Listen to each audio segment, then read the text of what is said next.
Hello children and my dear parents, how are you all? Welcome back to English class.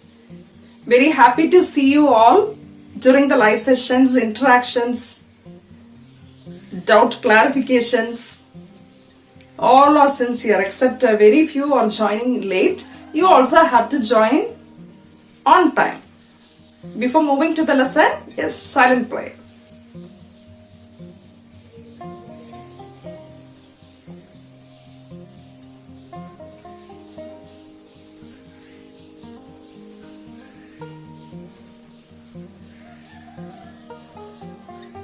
Today we are going to see a lesson from Gulmohar text, a Tuesday, 11th chapter. Very interesting chapter. It is all about fantasy, an imaginary story. This lesson is an extract from the book Mary Poppins. It is a series of books. Series means it is not one book. It may be more than one. Okay? So it is all of 8 books. A famous book written by P.L. Travers, that is Pamela Lyndon Travers, and the short form is P.L. Travers. She is an actress, journalist and writer. So she wrote the book and it became famous, and you all know who is Walt Disney. His daughter was about to read. She read it, she liked it very much, and this message she has conveyed to her father. Wanted to produce it as a film. He got permission from P.L. Travers and the film was super duper hit. It was an award winning film. National Awards, Oscar Film Awards, 5+ awards the movie won. From the series, a small extract, a small part is given as a lesson for us. In 1964, the film was released named Mary Poppins, which was a super duper hit. After that, 2018, another movie was released, Mary Poppins Returns. Mr. Banks, he had 2 children, Michael and Jane. Both are very naughty and mischievous. So he wanted to find a governess for taking care of his children. So these children are very much naughty and mischievous. So nobody would like to stay with the children. Finally, Mary Poppins came as an angel to their life. She spreads love and happiness. And she has got so many magical powers, abilities. Children were very much attracted towards that. Children started loving her like anything. Yes, love can change everything, no? Shall we move to the lesson? Yes. Let us see to the text and listen. A Tuesday by P.L. Travers. On an afternoon walk to the park with his sister Jane, the twins, and the governess Mary Poppins, Michael Banks finds a compass by the roadside. Mary Poppins tells Michael and Jane that the compass takes people around the world, but Michael does not believe her. Then, all at once, the magic begins to happen. Mary Poppins had a curious expression on her face. "You just watch," she said. She held the compass in her hand and said, "North." The letters slid round the arrow, dancing giddily. Suddenly, the surroundings grew bitterly cold, and the wind became so icy that Jane and Michael shut their eyes against it. When they opened them, the park had disappeared. Instead, they were surrounded by great boulders of blue ice and snow. "Oh! Oh!" cried Jane, shivering with cold and surprise. "What has happened to us?" Mary Poppins sniffed. At that moment, a huge white polar bear leaped out from behind a rock. He stood on his hind legs and hugged Mary Poppins. "Welcome to the North Pole," he said. smiling widely. Jane and Michael trembled. Did polar bears eat children? They wondered. You're shivering, the bear said kindly. Let me get you a little snack. And he sprang into the blue-green water and came up with a herring. He tucked the fish into Mary Poppins' hand. Tell me something, he began, but Mary Poppins interrupted him. We are on a world tour and have to leave. Thank you for the fish. South, she said to the compass. Let us know what is a compass. It is an instrument which shows direction. There is an arrow which shows the direction. Michael and Jane are twins and they were walking with their governess, Mary Poppins. It was an afternoon walk to the park. Michael Banks saw a compass. He took that. Mary Poppins tells that this compass will take all around the world, but they did not believe. They thought it as a joke. Finally, Mary Poppins wanted to prove it. Yes, this compass will take around the world. Mary Poppins was sure that this compass is going to take a world tour. She had a curious, strange expression on her face. Curious means strange, very much strange expression. And suddenly she said, North. At once she said north, the letters were sliding. Slid means the past tense of slide. It was moving around suddenly. The atmosphere changed. The park disappeared. Instead of the park, they felt very much cold, bitterly, very freezing zone. Snowing. They don't know what is going to happen. Because of the sudden change, Michael and Jane, they shut their eyes. They did not open their eyes. They were frightened because of the strange act, what has happened. Before this, Jane and Michael, they thought it was a joke. But at once Mary Poppins said north, the atmosphere changed. It was cold and icy. They can see the huge rocks of blue rocks. Very much huge, large rocks of blue ice and snow. It was an afternoon walk. We know afternoon it is very much hot. Suddenly the temperature changed, the climate changed. Jane started crying with surprise. What has happened? What happened to us? Mary Poppins sniffed. That time a white polar bear, a huge polar bear came, and he came in front and hugged Mary Poppins. The children were very much afraid and frightened. The bear welcomed them to the North Pole. Welcome, yes, come. Very smilingly. He was very happy to see the children and Mary Poppins. Jane and Michael are still in a fear. Will this polar bear harm us? Will he eat us? But this bear came forward very friendly and he asked, let me give you a snack. When some guests come to our home, what do? We greet them. We ask them to sit and we offer them a tea. The polar bear said, yes, come children, I'll give you a snack. Suddenly the polar bear jumped into the blue-green water.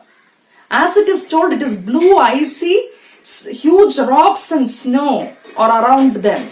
He sprang into the water. Sprang means moving or jumping suddenly. Moving or jumping suddenly. He jumped into the water and took a herring. Herring means a small fish. A small silvery fish. He jumped into the blue-green water and took the herring. A small silvery fish. When your guests say, no, I don't want tea or coffee. I just had from my home. I'm coming from my home. I don't want anything. What do? No, you have to have it. Please have it. We compel, no? In the same way, the bear tucked. Tucked means giving with compulsion. Giving with a care. Okay? So much love. You keep it with you. And he gave it to Mary Poppins' hand. Mary Poppins said, no, we have to leave. Bear wants to have a talk, but Mary Poppins said, we are on a tour. We have to go to a lot of places. We wanted to leave this place. Mary Poppins said. Mary Poppins took her compass and said, south. Next page, see to your textbook. Jane and Michael felt the world spinning round them. The air grew soft and warm as they found themselves in a leafy jungle. "Welcome!" shrieked a large hyacinth macaw with outstretched wings. "Mary Poppins, how nice to see you! Will you wait?" "Alas, we can't. We're on our way round the world." "What a journey! Well, at least eat some bananas instead of that wriggling fish."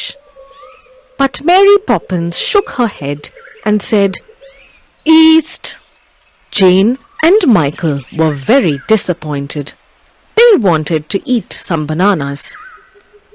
Again, the world went spinning round them, and they found themselves in a grassy clearing surrounded by bamboo trees. Green paper-like leaves rustled in the breeze, and above that quiet swishing, they could hear a steady, rhythmic sound. Glancing round, they saw a large furry shape, black with blotches of white. Jane and Michael gazed at each other. Was it a dream from which they would wake?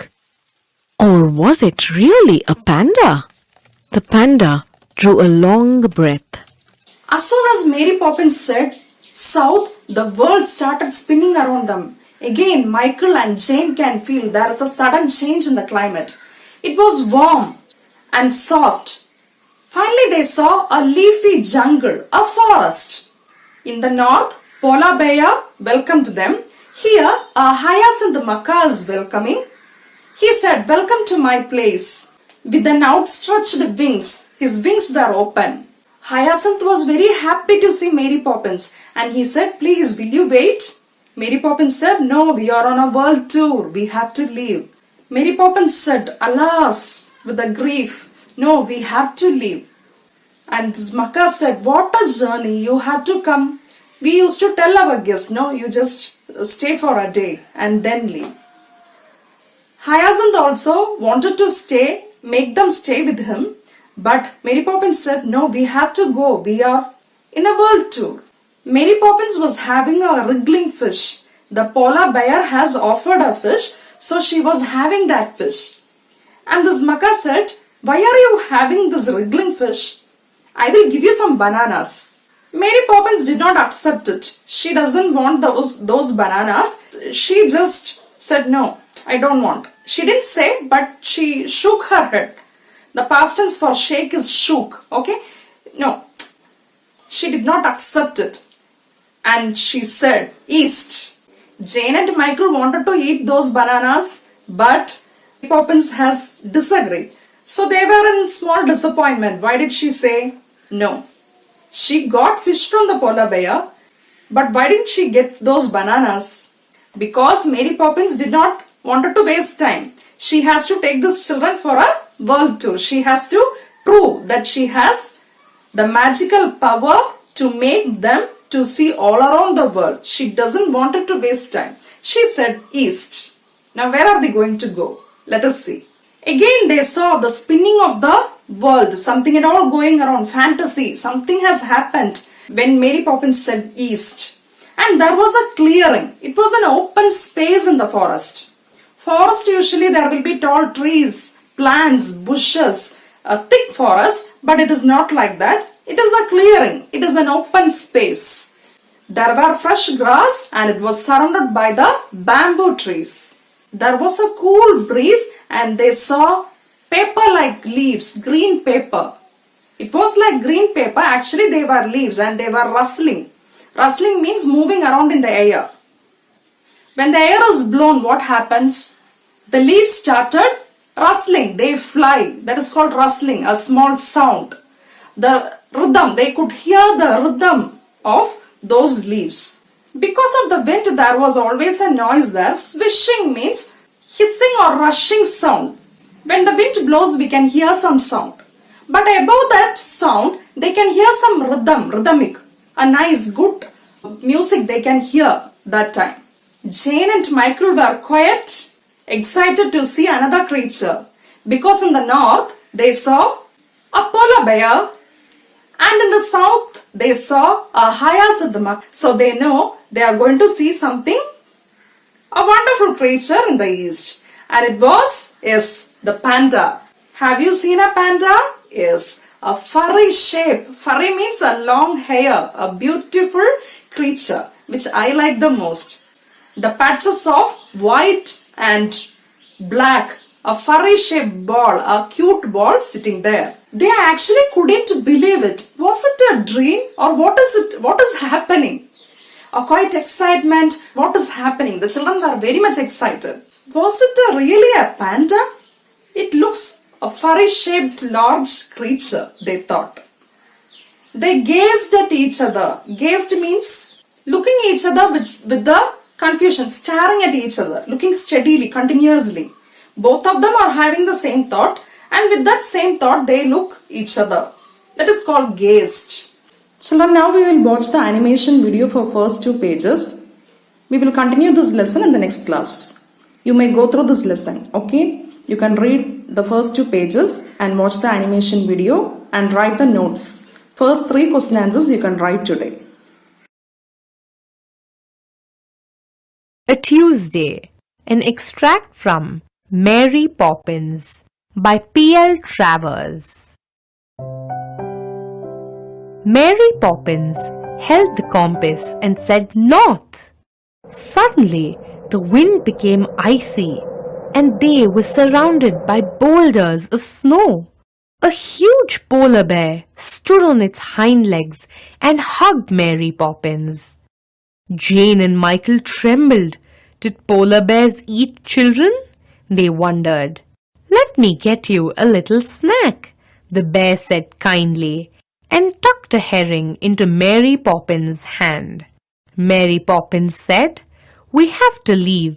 Thank you for the fish. South, she said to the compass. Jane and Michael found themselves in a leafy jungle. Mary Poppins, how nice to see you, shrieked a hyacinth macaw. Eat some bananas instead of that wriggling fish. Mary Poppins shook her head and said, East. Jane and Michael were disappointed, for they had wanted to eat some bananas. Again, the world spun, and they were in a grassy clearing in front of a huge furry shape. Was the large furry shape really a panda? The panda said sleepily,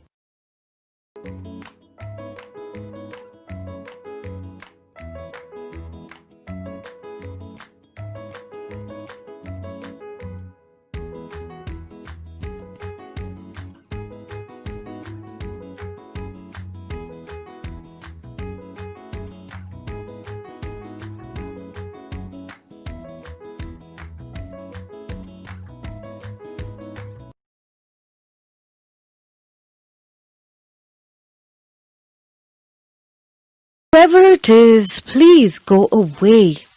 I rest in the afternoon. All right. And then, perhaps, Mary Poppins continued, you'll be sorry you missed us. The panda opened one eye. Oh, it's you, my dear girl, he said sleepily. Where will you stay? I'll have to make a home for you all. There wouldn't be enough room in mine.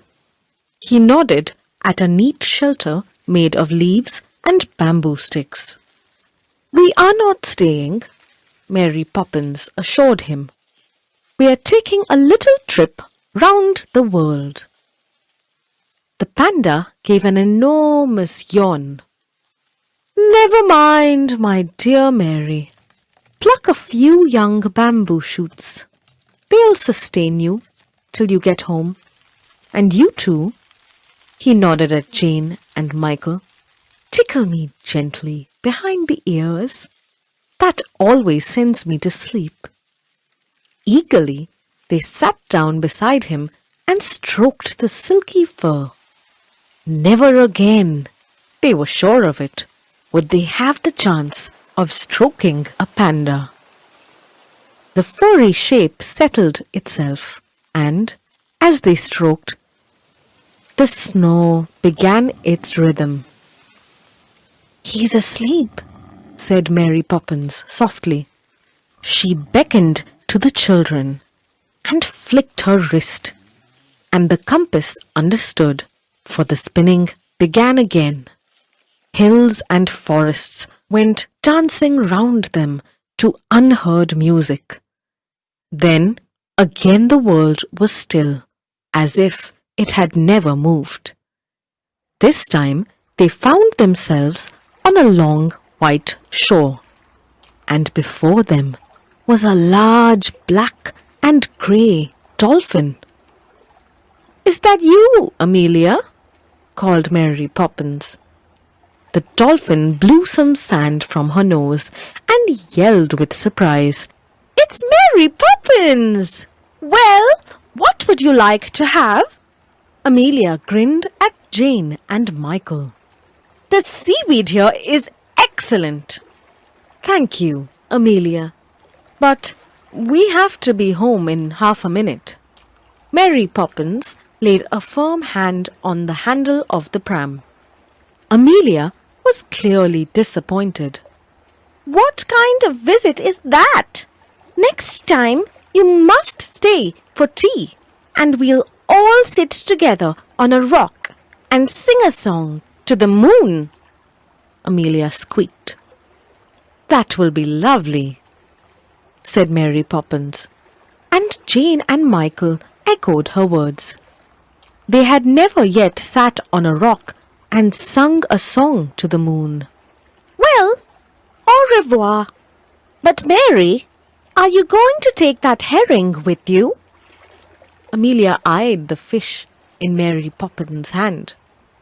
"No, I am planning to throw it back to the sea."